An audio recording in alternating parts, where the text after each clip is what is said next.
Hi everyone, happy Friday. Welcome to another weekend review. You can catch the replay on my Instagram live, or you can subscribe to the YouTube channel. You can watch, like, and subscribe. So I'm just going to be real quick with it. If everybody comes in, chime on in. Hello to everyone that came on. So here am I start off with the Johns Hopkins University and Medicine website. So global confirmed cases of COVID-19, according to the Johns Hopkins website, there are 421,564,791. It's a lot around the world. The global death toll in the U.S. is 5,873,136. U.S. confirmed cases is 78,423,462. And the U.S. death toll is at 934,316. That's a lot. So, vaccine doses as of yesterday administered was 493,892. And still we at 65% of the country fully vaccinated. So that's 214 million, 0.5. So we're not at the 70% goal that the president wants. But according to epidemiologists at the National Health Institute in DC, that's where Dr. Fauci is. You need over about 90%, so the country could be out the clear. And I don't know if we're going to reach that this year. Hope and praying. People are reluctant to vaccine mandates, and unfortunately the courts got involved, and a lot of our courts are conservative, and they do not believe in telling people to do this and do that because of freedom of choice. They want to invoke the Constitution of the originality, which I'm just like, I'm over it. So with them, but this is where we are. Don't want to get involved of why we are here, but this is it. So, over 400 million cases, nearly 6 million people dead, almost 80 million confirmed cases, and almost 1 million people dead from COVID here in the United States. Over 400 million confirmed cases worldwide, over 5 million, almost 6 million people dead worldwide. Here in the U.S., almost 80 million confirmed cases and almost 1 million people dead, and people are still reluctant to get vaccinated. People are still reluctant to even wear a mask. So I'm here to tell you, at this point, if you want to be an ass at your own risk. But don't be an ass and be irresponsible to people that's around you that's immune compromised. Because whatever you do with your life, that's your business. You will find out on the ventilator. And finding out on the ventilator is not a choice that you want for your life. So if you want to be dumb, you be dumb. But for those who wants to, be serious and want to stay around for a long time to see family members and everything, you may want to, practice wearing a mask, practice social distancing, and get vaccinated. And if you're vaccinated, get the booster if you've been vaccinated over 5 months. Because at this point in time, this shit is serious. There's going to be other variants out, and all of these governors who pretty much want to relax mask mandates, you will find yourself in another shithole real soon. It's only a matter of time. But I digress. Because if you relax mask mandates, you will find yourself in another huge surge, and you will have to put those mandates back in place. And I ended with that. Hello, everyone that just came on. Wagwan Queen, hi Sky, hey cousin, how you doing? But this whole case, this verdict of this police officer who got 2 freaking years, only 2, of killing an innocent black boy, basically for no reason, mistaking her gun for a taser. Oh my God. I'm trying to find an article because I'm mad that she only got 2 years.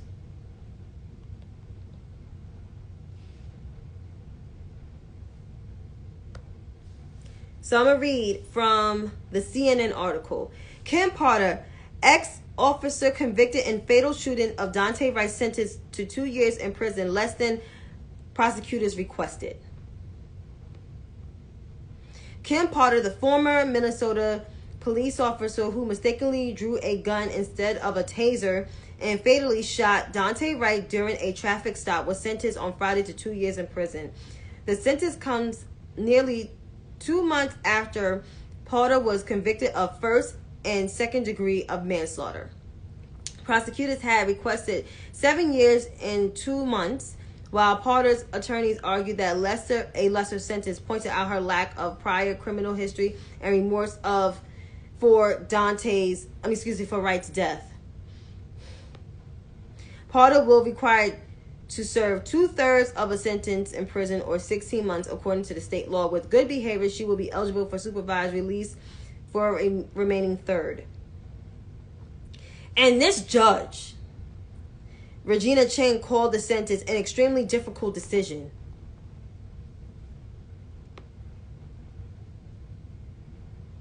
Justifying it, she pointed to several mitigating factors, saying it was undisputed that Potter never intended to use her gun. Chu told the court she took into account the 4 reasons for incarceration, retribution, incapacitation, rehabilitation, and saying like the rightfully should be convicted. Okay. Like this Judge Chu, she was elected at 100%. She don't need to be voted in no time soon. And Miss Potter, she's been a veteran police officer for a long time. She should have known what the fuck the difference between a taser and a gun. I am not a gun owner. I don't have a gun. I never really saw one really in person like that. Only saw it once. But I know what a fucking taser is because I have friends that have tasers versus a gun. A gun is heavy. Even without the bullets, it's heavy. A taser is something light as fuck. But it's nothing to fuck with neither. But you can tell the difference of the fucking two. So I am not understanding how the fuck a veteran police officer don't know the difference between a taser and a gun. But I digress. I would like to get to the meat of this case, in my opinion. And I'm going to sum this up. Kim Potter should have got more than 7 years as prosecutors requested. She should have got 10 to 15. Because her excuse was bullshit. And yes, I said it. And as for Judge Chu was feeling sorry for her being a white adjacent judge, even though she's not white. But her views was very white adjacent, and she was upholding white supremacy for God knows who. Because if it was someone of color who shot someone like Chantay, right, who was actually white, they would have got more years in prison. So the whole notion of Kim Potter feeling sad for her mental health and, her feeling remorseful, fuck that. She wasn't remorseful when she pulled the motherfucking trigger. Even before she did it, she wasn't remorseful when she stopped him for the air fresheners in his car. Like, bitch, please. But I would like to say this. I know Kim is happy with her lesser sentence, but trust me, she will catch her karma in jail. Because them chicks are waiting for her. They waiting to beat her ass. But a 26-year vet like Kim Potter, who got less than 5 years in prison of killing an innocent black man, is the ultimate disrespect of the Wright family. And it's the true example of upholding white supremacy. And the fucked up part is, it's a woman of color, an AAPI judge, upholding white supremacy. But I digress, because this whole justice system is ridiculous. But Kim will experience her karma. She may think she's off the hook, but homegirl ain't. So I'd rather you, Kim, pray right now, because the Lord is going to go up in your ass. And that's all I'm saying. Then the ugly privileged tears work for, yep, Judge Chu. You know, I mean, if it was a black person, she would have thought differently. Like Judge Chu, how dare you to even be an elected judge and fall for the tears of Karen? If it was a Shaniqua or a Jackie or Rosita, would you have the same grace for them as you had for a Karen like Kim Potter, who had the same profession and the amount of years in their profession as Kim Potter? I'll wait for that, because there's no fucking answer to that. Yep, Kay, I agree, she need to go. And then the white, yep. But on other things that is pressing matters. So with this administration is facing a lot. They're actually doing good work. And, you know, can they do more work and much better? Absolutely. But the situation going on in Ukraine is crazy. Putin is a whole entire criminal. He's in the presidency until 2040. So he must want to die in there. Because Putin is like in his late 50s, early 60s, or maybe early 60s already. And the simple fact is that, you know, he's trying to wage another war. It's like, you don't want that smoke with us. Remember the last time, the Cold War during the 1950s, throughout the end of the 80s into the 90s? The Berlin Wall. So you want that shit happen again? Because let's keep it real. Russia is broke. Russia is poor. People in Russia got no money. They got no money. Their healthcare is shitty. Their financial status is shit. Russia is raggedy. People are living like squatters in Russia. It's rare that somebody is having a decent living in Russia. But if Putin wants that smoke with the United States, this is not the bums administration. This is actually a competent president and a competent vice president letting you know, if you want that smoke, we will give you that smoke. Because the GIP, thank you, Queen, you know, and the bum that they coddle to is the reason why Russia think they got one up on us. But let's be real. Russia is broke, as I said. Russia is broke. Russia is poor. So they trying to take over Ukraine, because Ukraine is actually an independent nation. And probably got a little bit more money than Russia, because Russia ain't got shit. Russia still want to be the superpower. You have not been the superpower since 1989. Since 1989. You have not been a superpower. Y'all are struggling. Look, your whole country is struggling. Struggling. You think the Olympics is going to get you some income? No.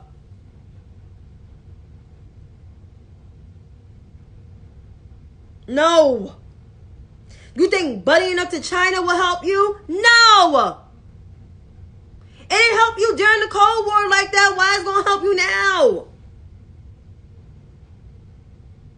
So therefore, as I said about Russia, if Russia want that smoke with the U.S., they will fuck around and find out, because this president and this vice president is not playing.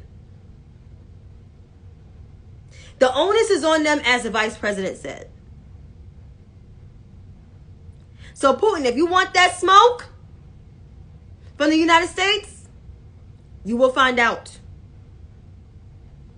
But the vice president is in Germany, and she's speaking to, I think, NATO allies of the situation, especially like the growing situation, try to restore our, reputation here, because our reputation has been tarnished for the last 4 years due to the bum from Queens being in the White House. So, and he wanted to charge NATO and everything, which is crazy. But thank God we got a competent president and a competent vice president that's actually experienced with foreign policy. We know the vice president, is experienced with foreign policy, and the former vice president, who's now the president, and this vice president is experienced with foreign policy because she sat on the Intel committee when she was in the Senate. So she is aware of the growing situations that are going on, with our foreign allies. So thank goodness we got a competent administration. We got a competent Secretary of State that know what the fuck they're doing. And we got ambassadors, and we're still confirming our ambassadors. Our UN ambassador is awesome. So we have a good administration that knows foreign policy. Imagine if it was a Bernie Sanders or Elizabeth Warren situation in the White House. Not good. Yeah, Russia needs to leave Ukraine alone because they got allocated money from us. We gave them more money.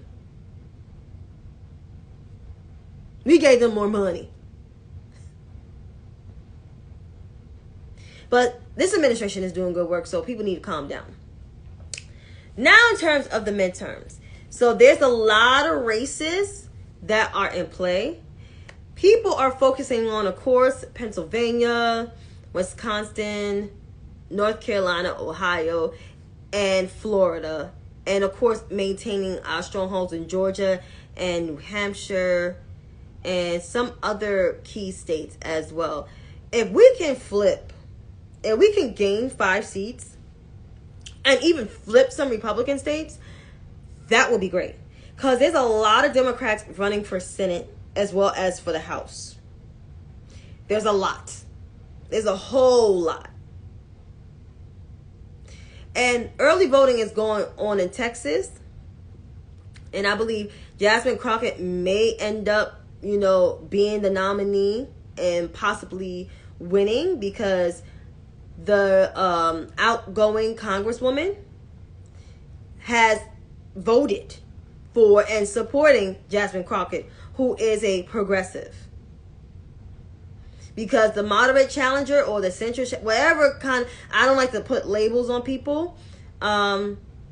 I don't know how much traction she's getting, but she got endorsed for some locals, but she did not get endorsed for the outgoing Congresswoman that she's running, like the seat that she's running for. She did not get that endorsement. It was actually Jasmine. So, facts are the facts. It's the truth. But a lot of races are into play. I know there's some people that saying like Malcolm Kenyatta should drop out. Me personally, I think primaries should float. Now, if your campaign ain't going nowhere, and if you're not getting enough funds and anything that's, by a certain amount of time, okay, you got to do what you got to do. You got to do what's best for your campaign. But if you getting not just support, endorsements or on the ground, continue to be in the race, because the situation that's going on in my home state with the governor's thing, even though Kathy Hochul got more support, I felt like, people want to You should give people a chance of who to vote for. Because when you don't give people that chance who to vote for, they end up not voting. And that's the last thing you want. And that's the last thing I don't want to see. But in terms of Pennsylvania, like I said, I don't care who wins the primary in the PA Senate race as long as it's not John Carl Fetterman.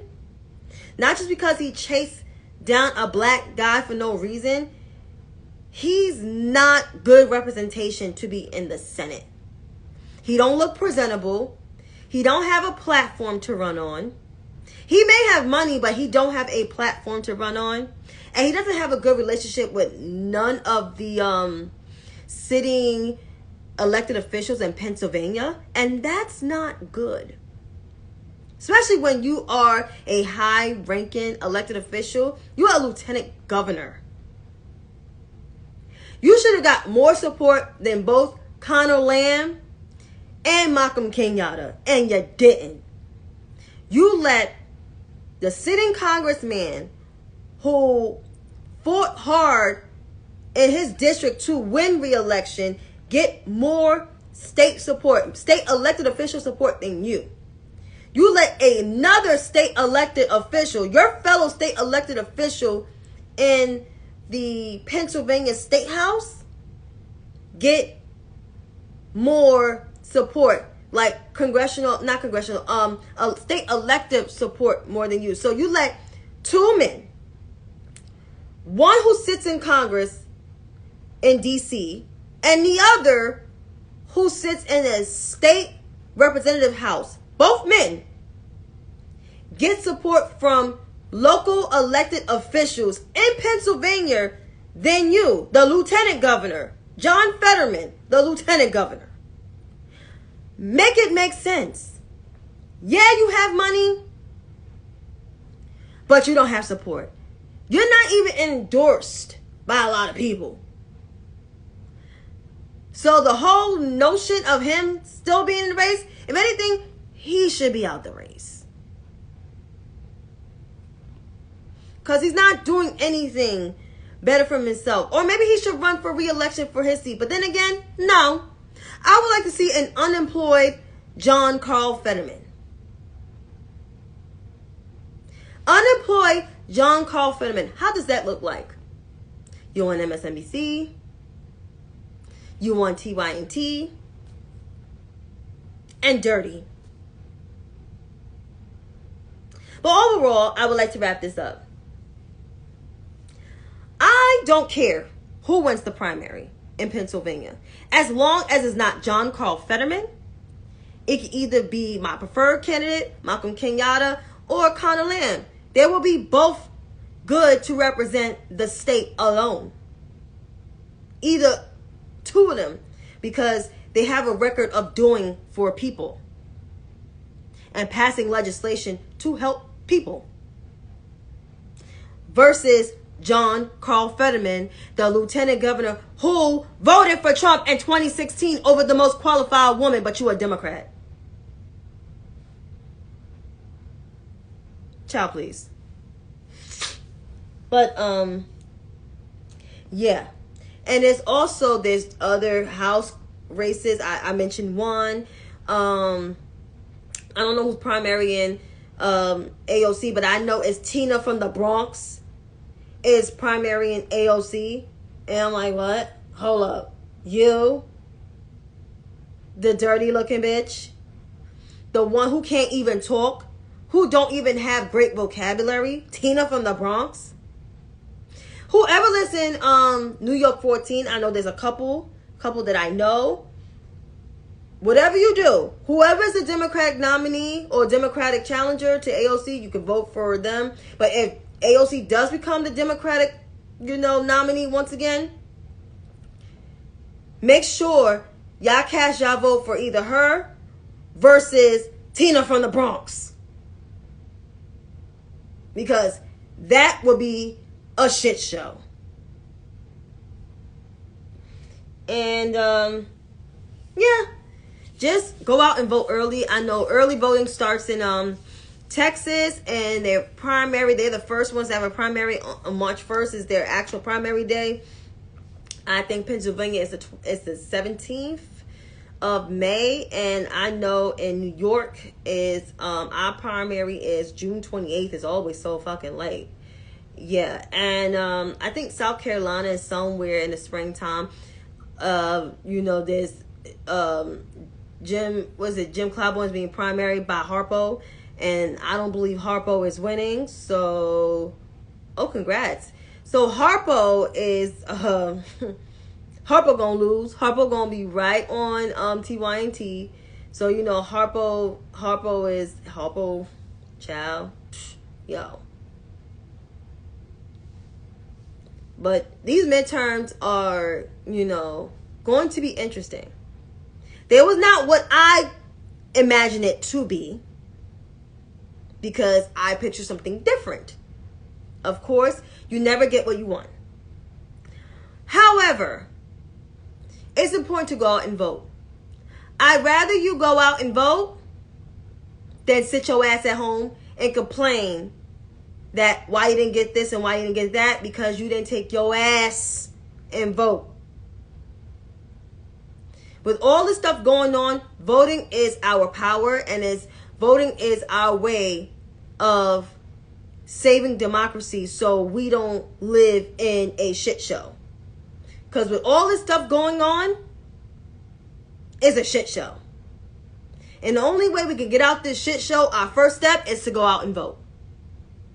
Without voting, you will continue to live in the fucking Twilight Zone. And I don't want to live in the Twilight Zone, okay?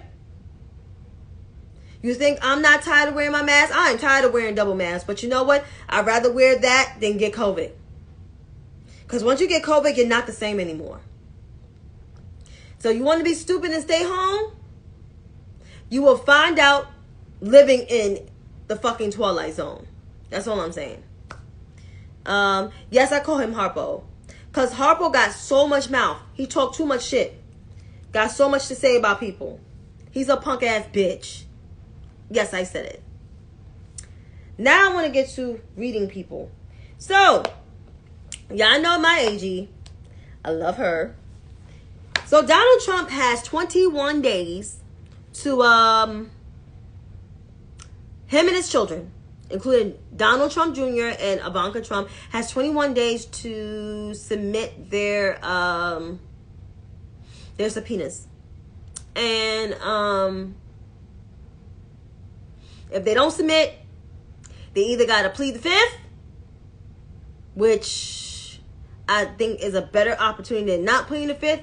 And that will give DA Alvin Bragg, who is the Manhattan District DA, who has taken over Cy Vance's role, to pretty much convict him if they find anything that's like criminal worthy. But with Donald Trump, it's going to lead into a criminal investigation, because all these cases are now civil, and with this investigation, it's going to lead to criminal, because Donald Trump did a lot of illegal stuff, and this is dating back from like the 70s, but I think this stuff is like current. But he did a lot of dirt. But I would like to go into the people that criticize Attorney General Letitia James for her not moving fast enough on Donald Trump and trying to evict Andrew Cuomo. So I would like to go to some of the screenshots to look at some folks, starting with Mr. Brooklyn Dad. So I have some tweets. One is, why has she indicted Trump yet? That was back on November 5th, 2021. And then yesterday, when the news dropped, Tish James said, breaking today, a court ruled in our favor that Donald Trump must appear before my office as part of our investigation into his financial dealings. No one will be permitted to stand in the way of the pursuit of justice, no matter how powerful they are. And then she said, Donald Trump and Donald Trump Jr., and Ivanka Trump must all comply with this court order and testify before my office within 21 days. No one is above the law. And then Brooklyn Dad said, good morning and happy Friday to everyone who is looking forward to watching NYAG Letitia James go to work on the Trump Organization, forcing testimony from the Trump and his adult spawn and taking them all down. And then I put the picture of her with it's my favorite gift of them all. That was Brooklyn Dad. And then here goes another person who was the most interesting one. Another person, Keith Olbermann, liberal commentator. Do your goddamn job as you promised and prosecute Trump. That was back on October 29th when she announced her governor run at the time. And here goes one more. It's one of my favorite ones, by the way. Sorry, but until you finish the job on Trump, you lost cred. Someone responded to her, no, you don't get to dictate what a black woman should be doing with her career. Her race and gender has nothing to do with it, but nice try.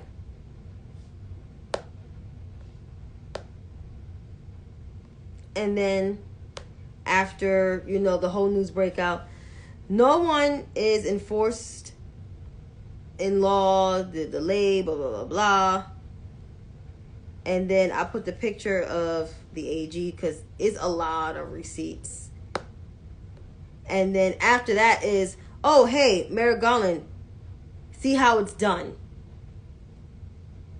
After the news. And then I put another gift of Tish James. So,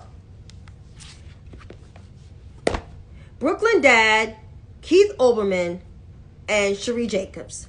All three of y'all are a bunch of clowns on this Twitterverse. You guys are the first one to open up your mouths, and it's many of y'all, but y'all three, y'all tweets were so misogynistic, racist, and disrespectful as fuck. So when this news came out yesterday, you guys felt mad stupid. Cherie Jacobs and Brooklyn Dad in particular, because Keith Olbermann didn't say shit, but you two in particular, all of a sudden want to praise Letitia and James. Y'all so fake and unserious. I don't know how people follow y'all, but y'all have the worst takes on this Twitterverse. That's why I will never take y'all seriously. Y'all the most irrelevant ass motherfuckers on this Twitterverse. Like, y'all give no constructive commentary on nothing. Instead of telling Democrats what to do, especially for Cherie Jacobs, how about tell your fellow white women to vote overwhelmingly for the Democratic Party so we don't end up in another shit show to have another Donald Trump in a federal office.